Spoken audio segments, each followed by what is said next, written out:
চোখে চিন্তা দেখলো ওই মানুষটা আমার কাছে চিন্তা না, ওই মানুষটা আমার কাছে মুর্দা থেকে নিকৃষ্ট। মুর্দা থেকেও কি নিকৃষ্ট বলে একটা গাছ যদি এই যে এটা শুকিয়ে গেছে, এটা থেকে এখন ফল কি বেরোব? আম ধরবো, কাঁঠাল ধরবো, এটা যে গাছ একটা ফল ধরবো, কারণ কি এটা এখন কি পায় না, কি পায় না, সূর্য পায় না, আলো পায় না, চন্দ্রের কিরণ পায় না, সূর্যের আলো পায় না, অক্সিজেন পায় না, মাটি পায় না, পানি পায় না, মাটিও নাই, পানিও নাই, সূর্যের আলো নাই, চন্দ্রের কিরণ নাই, অক্সিজেনও নাই, বলে কোনটাই না পাওয়ার কারণে এটা এখন শূন্য দাঁড়ায় রয়েছে। এটা একমাত্র শুধুমাত্র বলে কাঠ ছাড়া, বলে লাকড়ি ছাড়া, মানুষের ঘড়ি ছাড়া, আগুনের জ্বালানি ছাড়া এখন আর কোনো কাজ নেই। কথা বলে ঠিক কিনা? ঠিক কিনা? ঠিক। তো আল্লাহ তাআলা বলেছে মানুষের ভিতরে জিকির থাকবে, নামাজ থাকবে, রোজা থাকবে, নামাজ থাকবে না, পর্দা থাকবে না, ইসলামের কোনো বিধি বিধান মানবে না, ওই ব্যক্তিটাও একটা পরাণ কাটে। কথা বলে ঠিক কিনা? এই জন্য আল্লাহ তাআলা বলেন মুসা এই মানুষকে সুন্দর করে বানাইছি, মানুষকে আবার জান্নাতে বানাই দিতে দাবত করবো না। বলে কেন দাবত করবেন না? বলে যে মানুষটা মানুষ হওয়া সত্ত্বেও আবার জিকির করলো না, ইসলাম মানলো না, কোরআন মানলো না, নামাজ পড়লো না, রোজা রাখলো না, হজ করলো না, পর্দা করলো না, ওই মানুষটা দেখতে চিন্তা হলো, ওই মানুষটা আসলে চিন্তা না, মানুষটা মুর্দা। বলে ওই মুর্দা প্রাণীটাকে ওই পুকুরের ভিতরে অনেকগুলো মাছ চাষ করা হয়, মাছের সাথে আদার দিলে মাছেও খায়, মেনও খায়, কুসেও খায়, অন্যান্য প্রাণী খায় কি খায় না?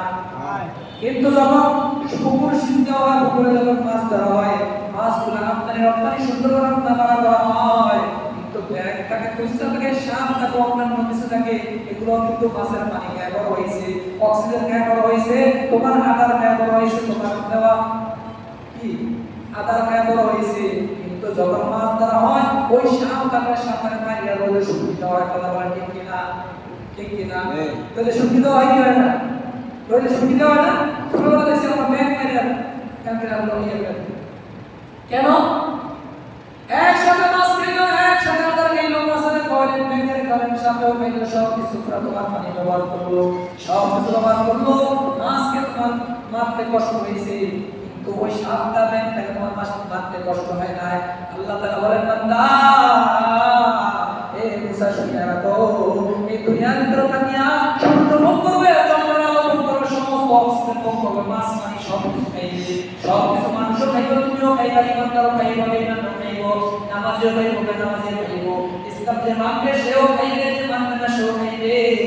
বলে তবে আখিরাতের বেলায় যে ব্যক্তি মানছে সেই ব্যক্তি জান্নাতি হবে, আর যে ব্যক্তি ইসলাম মতো চললো না, জিকির করলো না, নামাজ পড়লো না, ইসলামের বিধিবিধান ফরজ বিধান মানলো না, পর্দা করলো না, ওই ব্যক্তিকে আমি রব জাহান্নামে ফালাইতে মায়া করব না। তাহলে শান্তি কিসের ভিতরে? শান্তি কিসের ভিতরে? জিকিরের ভিতরে। জিকিরের ভিতরে শান্তি। আর জিকির করলে কি থাকে? কি থাকে? ভালো চিন্তা থাকে। একটা গাছের ভিতরে, গাছের গোড়ায় যদি পানি দিলে, মাটি দিলে, অক্সিজেন পাইলে, সূর্যের আলো পাইলে, চন্দ্রের কিরণ পাইলে, বাতাস পাইলে, অক্সিজেন পাইলে, গাছটা যখন চিন্তা থাকে, এই গাছটা যখন চিন্তা থাকে একসময় বড় হয়, বড় হয়, বড় হয়, বন্ধ হয়, এটা দাম পাইয়ে না, এটাকে আঘাত করলে কষ্ট হয়, এটা যখন ফল দেয়, এটা একটা ডাল ভেঙে গেলে কষ্ট হয়। কথা বলে ঠিক কিনা? ঠিক কিনা? ঠিক তদুর যে মানুষের ভিতরে জিকির থাকবে, নামাজ থাকবে, ফরজ থাকবে, জিকির অন্যান্য আমল থাকবে, রোজা থাকবে, ইসলামের সত্য বিধিগুলো থাকবে, ওই মানুষের একটা জিন্দা গাছের কথা বলে ঠিক কিনা? ওই মানুষের অন্তরটা জিন্দা থাকবে, জবানটা রবের জিকিরে স্মরণে ভিজা থাকবে, আর এই মানুষকে কিয়ামত পর্যন্ত আস্তে আস্তে জান্নাতে যাবে। সুবহানাল্লাহ। আর এই মানুষের নাম রবের কাছে সবচেয়ে বেশি সুবহানাল্লাহ। জিকিরের দাম আছে না? আছে। কি জিন্দা? জিকির করলে কি জিন্দা হয়? কলব জিন্দা হয়। আর জিকির না করলে কলব মুর্দা হয়। জিকির করলে কলব জিন্দা, জিকির না করলে কলব মুর্দা। নামাজ পড়লে কলব জিন্দা, নামাজ না পড়লে কলব মুর্দা। কথা বলে ঠিক কি? জিকির হকা তোদেরকে যাই রোহেরা মারহাবা তোদেরকে দেনা রোহেরা। জিকির করলে কলব জিন্দা থাকে, আর জিকির না করলে কলব মুর্দা হয়ে যায়। এই জন্য জিকির করা দরকার আছে না নাই? জিকির কার নামে করব? আল্লাহ। কে বলছেন? আল্লাহ। আল্লাহ বলেন বান্দা তুমি যদি আমাকে স্মরণ করো, আমি আল্লাহ তোমাকে সবচেয়ে উত্তম মজলিসের ভিতরে স্মরণ করব। সুবহানাল্লাহ। আমি যদি আল্লাহকে স্মরণ করি, স্মরণ করব কি? আল্লাহ। এই জন্য জিকির করা দরকার।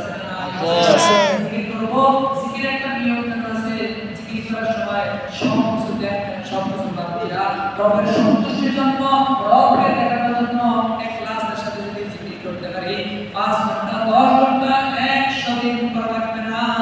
যদি একদিন একবার 33 বার সুবহানাল্লাহ 33 বার 33 বার আলহামদুলিল্লাহ লা ইলাহা ইল্লাল্লাহ মুহাম্মাদুর রাসূলুল্লাহ 100 বার ইখলাসের সাথে করা হয়, এটাই তোমার জন্য আমার জন্য আমাদের ফয়সালা হয়ে যাবে। বলবেন ঠিক না? আল্লাহ তখনই হবে যখন আমলটা ওই রবের জন্য সন্তুষ্টির জন্য হবে। যখন তাহলে আমলটা যদি ইখলাসের সাথে হয় তাহলে ওই আমলটাও রবের কাছে কি হয়ে যাবে? প্রিয়। আসুন আমরা আল্লাহর সন্তুষ্টির জন্য যে আমাদের হয় আমরা যখন থেকে শিক্ষা হয় আমরা ওই 7 কাজ 5 কাজ 3 তরিকা 5 তরিকা মানে দিকে জিকির করতে হবে। আর যারা মানে না তারা জিকির করতে পারবে না, যখন জানে তারা করতে পারবে না, তারা নামাজ পড়ে না, তারা জিকির করে না, তারা ওই ইয়ে করে না, তারা জিকির করতে পারবে না। জিকির কারণ হলো কি না দৃষ্টিতে না, জিকির কারণ একক জিকির কোনো দলের না, কোনো গ্রুপের না, কোনো ব্যক্তির না, কোনো মানুষের না। জিকির একমাত্র আল্লাহ। কোনো দলের জিকির না, কোনো সম্প্রদায়ের জিকির না, কোনো ব্যক্তির জিকির না। জিকির হবে কার? মাওলা। আসুন আমরা জিকির করব। আস্তাগফিরুল্লাহ লা ইলাহা ইল্লা হুয়াল হাইয়ুল কাইয়্যুম। জিকির যখন করব তখন আমরা মনটাকে নরম করার জন্য ইখলাসের মনটাকে নরম করার জন্য কবরের কথা স্মরণ করব যে হায় এটাই মনে হয় আমার জিকির। এটাই মনে কি আমি যে এখান থেকে বাসায় যাব কোনো গ্যারান্টি আছে? এখান থেকে আমার বাসাতে যাওয়ার সময় এই শীতে নামার সময় একটু পানি পড়ে রয়েছে, ফাড়া দিছি, পুষ্টাকা পড়ে গেছে, পুষ্টাকা গেছে পড়ে গেছে, মাথা ফেটে গেছে, হাসপাতাল নিয়েছে, যাওয়ার মাথা ফাড়া গেছে। আরে কি মানে বাসায় গেছি পানি গেছি বড় লাগ গেছে আর হঠাৎ করে এসে করছে পানি আটকে ফাড়া গেছে। ভয় কি হয়? ঘটনা আছে না নেই? আছে না নেই? রাস্তা তো বাইরেছি এসে বসতে পারিছি আর হঠাৎ একটা ট্রাক এসে তা হুন্ডায় আমরা রাস্তা পার হতেছে 50 জন হুন্ডায় আছে খেয়াল করে আমরা ডলা দিয়ে আমরা ফিশিয়ে দিয়েছি। আচ্ছা বলেন তো ঘটনা আছে না? আছে। বড় কোনো গ্যারান্টি আছে? আছে। বড় কোনো গ্যারান্টি আছে? জিকিরটা বলতে আমার শেষ জিকির আমার সামনে আসবে, পিছনে আমার কি এরকম আল্লাহ দেখতেছে, ডানে বামে জান্নাত জাহান্নাম, আমার উপর থেকে আল্লাহ দেখতেছে। এজন্য এইগুলো স্মরণ করিয়া মৃত্যুগুলো স্মরণ করিয়া আমার মনটাকে নরম করিয়া আমার কেউ নাই আমার কেউ নাই, আমার চোখ বুঝতে বলে যে আমার সন্তান আমার কাছে নাই, আমার মেয়ে আমার কাছে নাই, আমার বাবা আমার কাছে নাই, আমার দল সম্পদ আমার কিছুই কাজে আসবে না। কাজে আসবে কে? এখন এই সমস্ত জ্ঞান খেয়াল মন মানসিকতা এক রবের সাথে কি হয় যখন আমরা জিকির করবো, জিকিরের মজা বলে ঠিক কিনা?